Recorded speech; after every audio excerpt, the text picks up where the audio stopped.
Ok. Alors,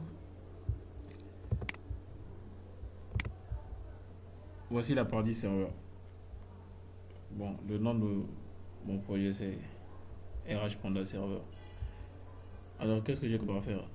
J'ai créé une application simple Java sur NetBeans, bien sûr, en faisant New Project Java, Java Application.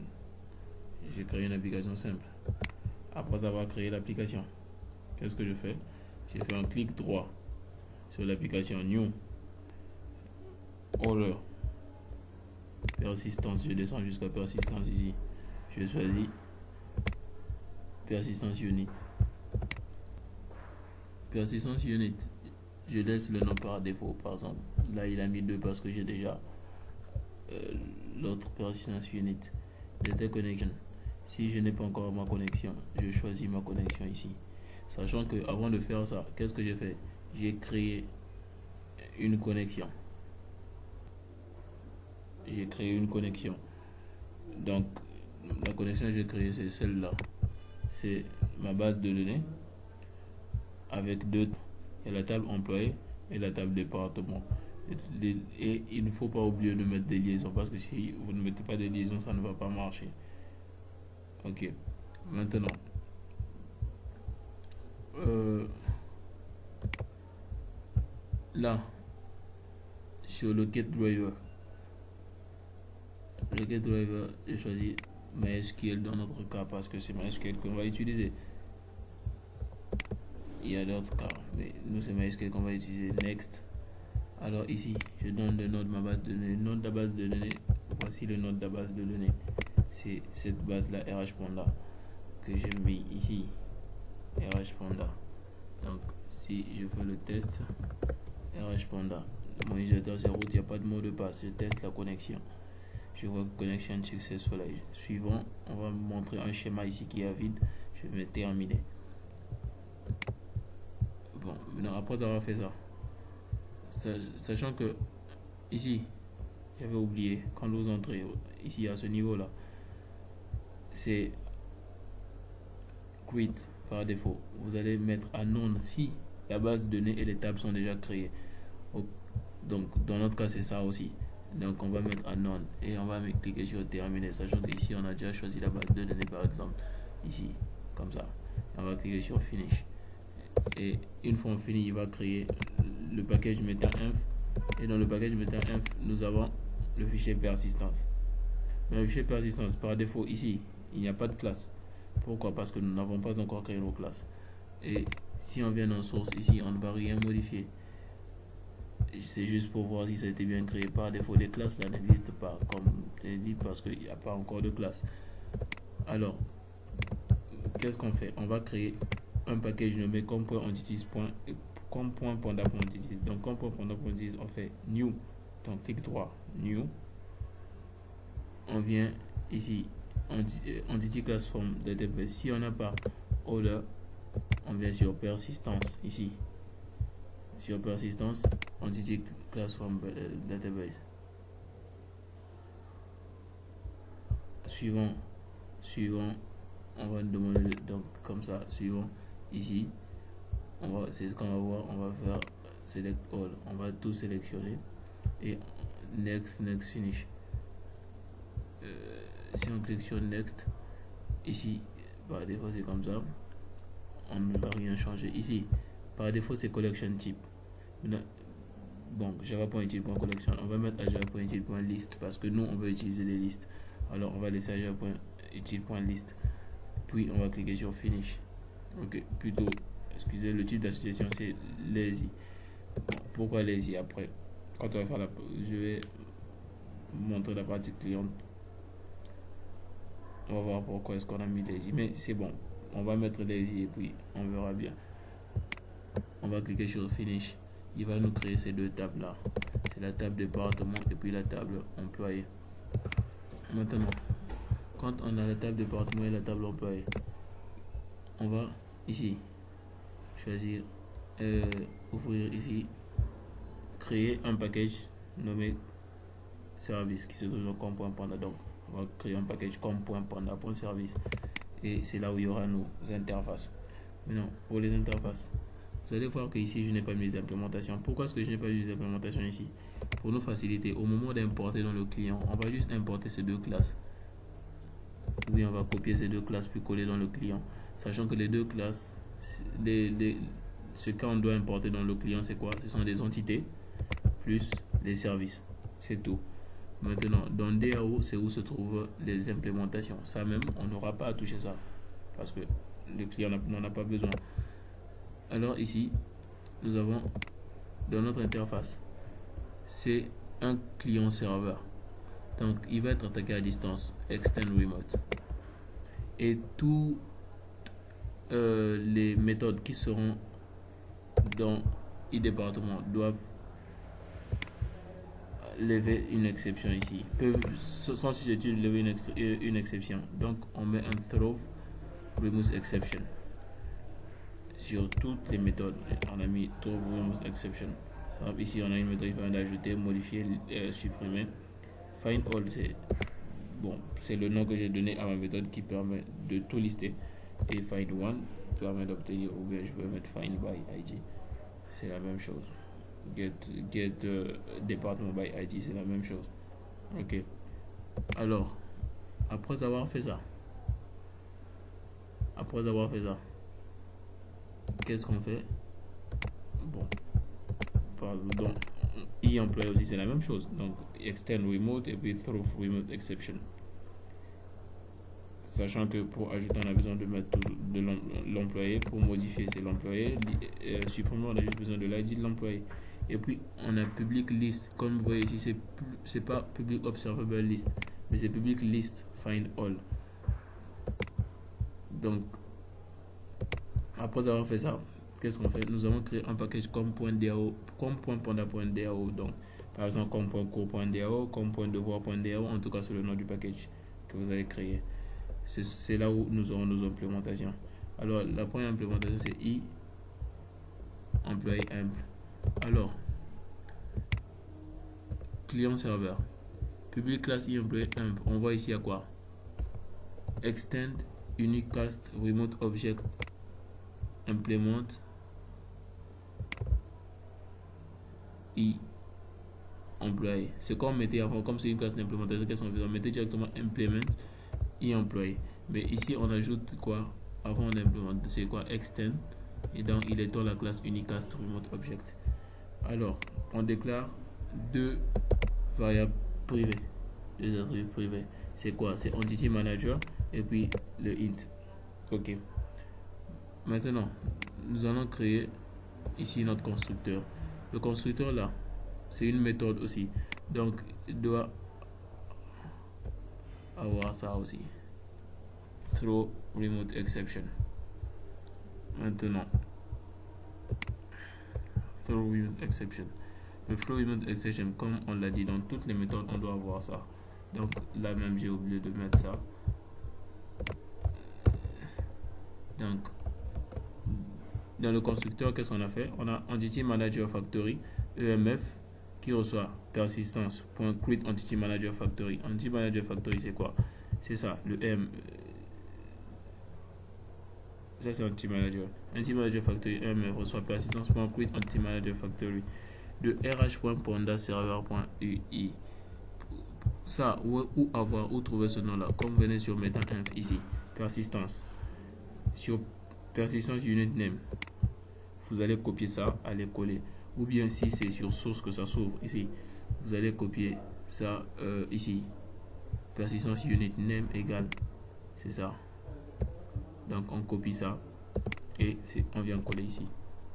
Puis on fait em reçoit emf.create entity manager. Après avoir fait ça, on a une fonction add qui est toujours level, qui est susceptible de lever l'exception, donc throw remote exception. De toutes les façons, quand vous allez mettre implément e-employé, dès que vous allez importer les méthodes, ça viendra avec throw remote exception parce que il va juste copier le corps, plutôt la déclaration. Alors sur add, qu'est-ce qu'on a fait? Ok, ça ne va pas changer. Ok, try, on a un try catch, et un point get point begin, un persistent commit. Persiste c'est pour ajouter. Donc on ouvre une transaction, on ajoute, si ça se passe bien on ferme la transaction, OK reçoit un. Si OK arrive jusqu'à recevoir un, ça veut dire que de là à là on n'a pas d'erreur. Quand à la sortie OK égale à 1. Donc si quand on va tester si OK égale à 1, ça veut dire que ça a zéré. Pareil pour modifier. La différence entre ajouter et modifier ici c'est quoi? C'est le EM là, c'est plus persiste mais c'est merge. Alors merge c'est pour modifier. On a ici aussi un throw remove exception, même chose. Ici c'est pas merge, c'est pas persiste mais c'est remove. Maintenant remove c'est pas l'ID qu'on lui passe, mais on lui passe un objet. Alors pour lui passer l'objet, qu'est-ce qu'on fait? On va rechercher l'objet. Et pour rechercher l'objet c'est quoi? C'est em.find, em.find de employé.class virgule ID. Donc virgule ID ici c'est la clé primaire, parce que la clé primaire de employé c'était un entier, et c'est ce qu'on a mis ici, on l'a passé ici. Alors la liste c'est simple, return em.create naming query de employé.findAll. Employé.findAll, ici il y avait encore une autre manière de le faire, et l'autre manière de le faire c'était quoi? C'était return, parce que peut-être que à la création, donc create query c'est quoi? Select, c'est on est sur select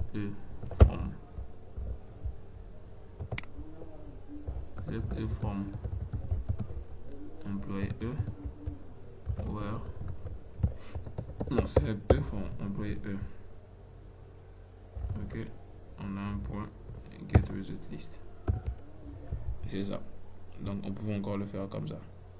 OK, maintenant donc nous avons utilisé celui-ci, create name it query. Il n'y a pas d'erreur à faire. Employee.findAll, si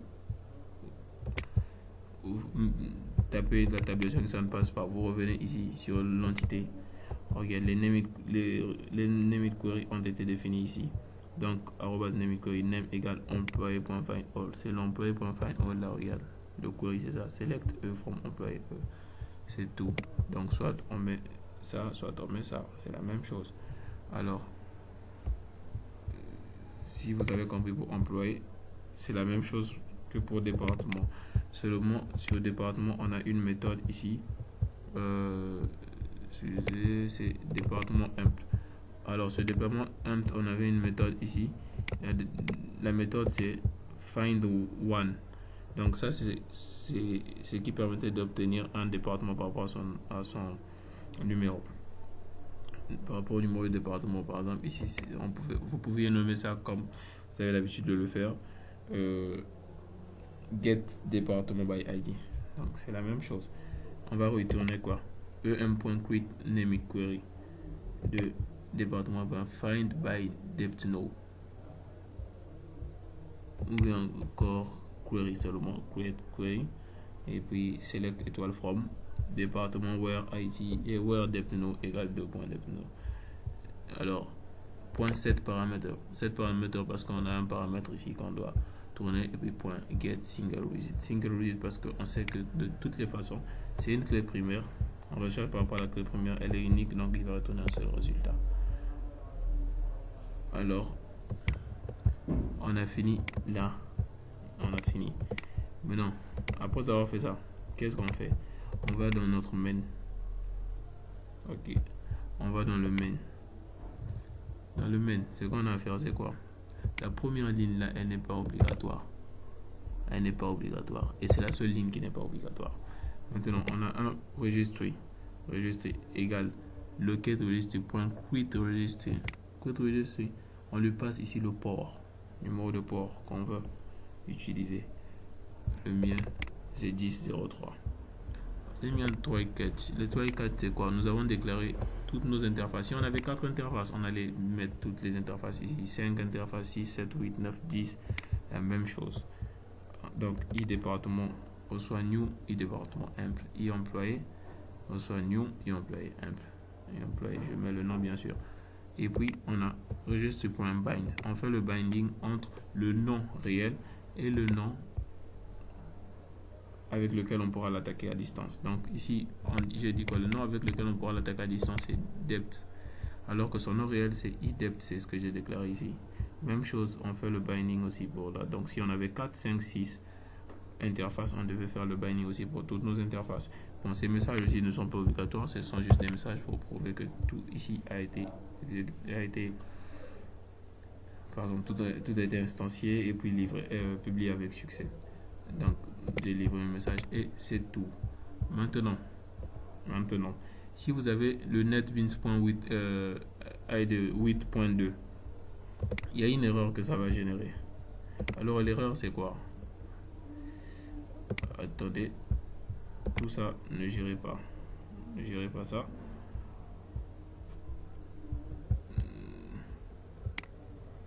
Tout ça ce n'est pas à gérer, ce n'est même pas à gérer. Je vais d'abord remettre ça comme c'était.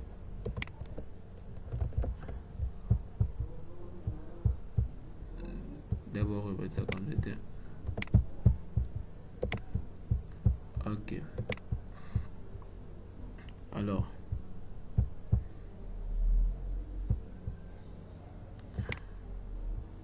bien, c'est arrêté.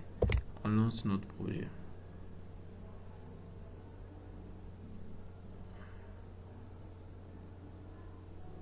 Non. Attendez, on va faire un build.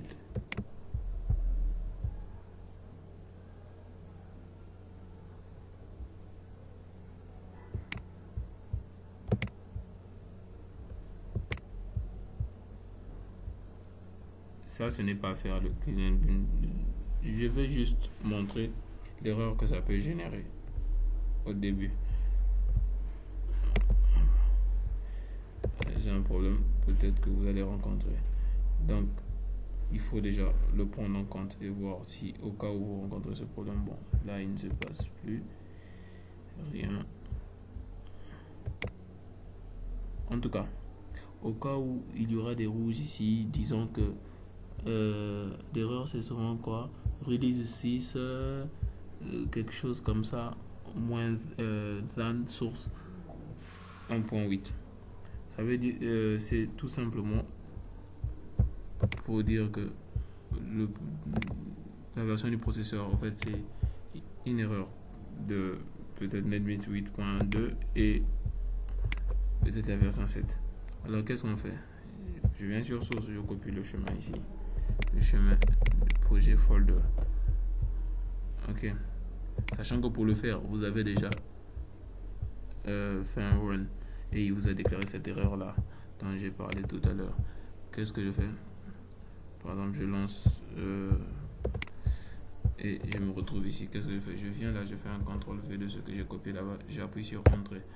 Il va venir ici sur le projet. Ou bien je viens directement ici dans le dossier où se trouve mon projet. Je viens sur NV Project. Project Property. J'ouvre avec un éditeur. Je descends, je cherche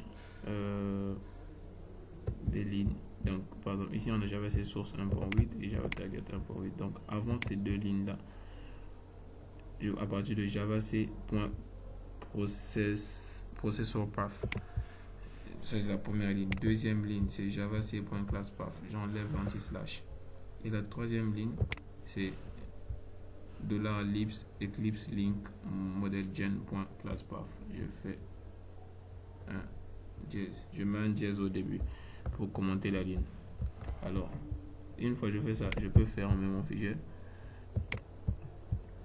Après avoir fermé mon fichier, qu'est-ce que je vais faire? Sachant que quand vous utilisez le port s'il est utilisé, il vous dira que le port est déjà utilisé. Donc, qu'est-ce que vous faites? Vous venez sur Output, vous fermez ici, Stop. J'arrête carrément l'application pour ne pas qu'on me donne des erreurs du genre le port est utilisé. Port number ready in use. Ces erreurs là c'est juste le port, il n'y a rien à faire. Vous venez sur Output, vous arrêtez l'application. Et maintenant, après avoir fait ça, qu'est-ce qu'on fait? On fait clean, donc clic droit, clean and build. C'est après avoir changé le fichier dont on venait d'ouvrir tout à l'heure. On fait un clean and build. Après le clean and build, je peux faire un clic droit, run.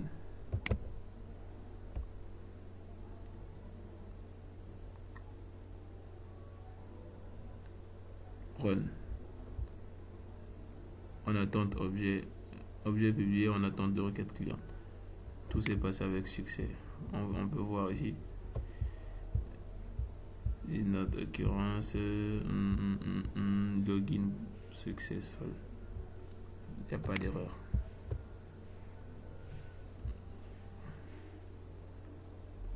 Donc maintenant, en attendant la vidéo particulière.